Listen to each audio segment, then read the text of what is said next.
6 खासदार फुटल्यानंतर नाशकातील तब्बल 15 नगरसेवक फुटणार आणि एकनाथ शिंदेंच्या शिवसेनेत प्रवेश करणार अशा चर्चा रंगत होत्या। मात्र आज त्या 15 नगरसेवकांनी मातोश्रीवर जाऊन उद्धव ठाकरेंची भेट घेतली। नाशिक निष्ठावंतांचं शहर असून आम्ही उद्धव साहेबांना फुटणार नसल्याचं जाहीर वचन दिलंय, असं नगरसेवक केशव पोरजे म्हणालेत। पाहूया। चर्चा होत्या की नगरसेवक शिंदे गटात जातील।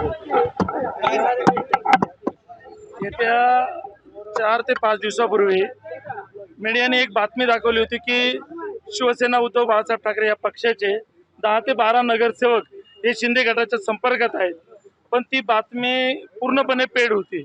आमच्याकडे नाशिकमध्ये असं कुठलंही पण ऑपरेशन टायगर वगैरे असं काही चालत नाही आणि ते आम्ही होऊ पण देणार नाही। आणि त्यांचं ते ऑपरेशन टायगर वगैरे काय आहे ते फेल झालं। ते फेल झाल्यानंतर अक्षरशः उद्धव साहेबांनी आम्हा सर्व नगरसेवकांना की आमचं अभिनंदन करण्यासाठी पक्षप्रमुख उद्धव साहेब ठाकरे यांनी आज आम्हाला मातोश्रीवर बोलवलं आणि या ठिकाणी आमच्याशी मन मोकळ्या गप्पा मारल्या। नाशिकच्या नुकत्याच येणाऱ्या कुंभमेळ्यासाठी काय कामं चालले आहे या कामांचा पक्षप्रमुख उद्धव साहेबांनी आढावा देखील घेतला आणि आम्हाला पुढे काम करण्यासाठी शुभेच्छा दिल्या। 15ची 15 नगरसेवक या ठिकाणी उपस्थित आहेत।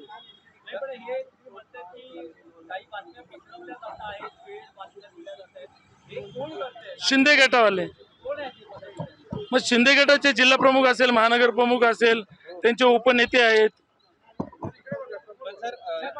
येत्या काळात देखील अशा पद्धतीचं कुठलं ऑपरेशन होऊ शकणार नाही याची तुम्ही ग्वाही द्याल का? 100%। कारण सांगतो तुम्हाला, नुकते जे 6 खासदार फुटले त्याच्यामध्ये आमचे नाशिकचे खासदार फुटले नाही।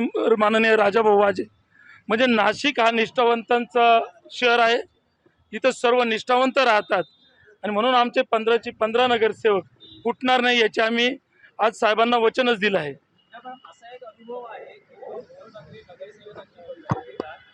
नगरसेवक उपस्थित असतात, पण अनेकदा असं होतं की शिवसेनेमध्ये काही नगरसेवक त्या बैठकीनंतर प्रवेश करतात। काही एक अनुभव आहे। आमदारांच्या बाबतीतही असंच झालं होतं। पहिल्यांदा सगळे आमदार होते। तुम्ही अगदी बरोबर विचारलं, पण तुम्ही बघा खासदारांच्या बाबतीत तसा अनुभव आलेला नाहीये। म्हणजे खासदारांची बैठक झाली, काही खासदार फुटले असतील, पण आमचे नाशिकचे खासदार फुटले नाही। म्हणून आम्ही तुम्हाला सांगतो, आज नगरसेवकांची बैठक झाली, आमचा एकही नगरसेवक फुटणार नाही।